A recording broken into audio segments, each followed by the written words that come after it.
दुनिया भर में अगर आप देखें सरकार या जो शासन व्यवस्था है वो हमें दो रूपों में दिखाई पड़ती है।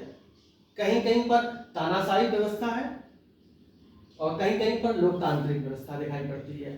तानाशाही व्यवस्था में क्या होता है कि एक व्यक्ति, जिसे हम लोग तानाशाह कहते हैं, वो अपनी शक्ति के द्वारा पूरी शासन व्यवस्था पर नियंत्रण स्थापित कर लेता है, जैसे उत्तर कोरिया। और आजकल ज्यादातर देशों में लोकतांत्रिक व्यवस्था को अपनाया जा चुका है। लोकतांत्रिक व्यवस्था भी दो प्रकार में दिखाई पड़ती है, अध्यक्षात्मक में और संसदीय व्यवस्था में।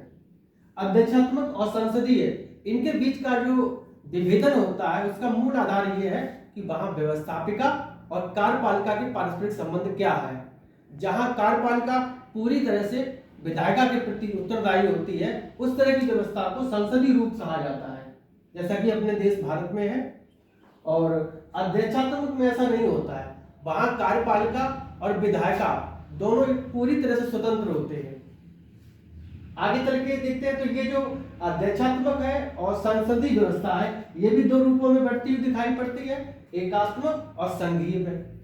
तो अब यहाँ देखिए एकात्मक क्या होता है, जैसा कि इसके नाम से क्लियर हो रहा है कि एकात्मक, एक जगह पर, यानी कि पूरी जो शासन व्यवस्था है, पूरी जो शक्तियां हैं वो एक स्थान पर केंद्रित होती हैं।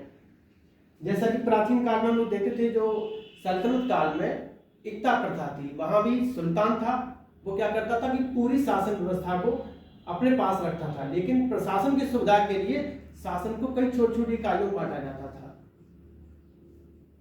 और यहाँ पर जो संघीय व्यवस्था होती है, यहाँ संविधान सर्वोच्च होता है। संविधान के द्वारा सरकारों को दो या अधिक स्तरों पर बांटा जाता है।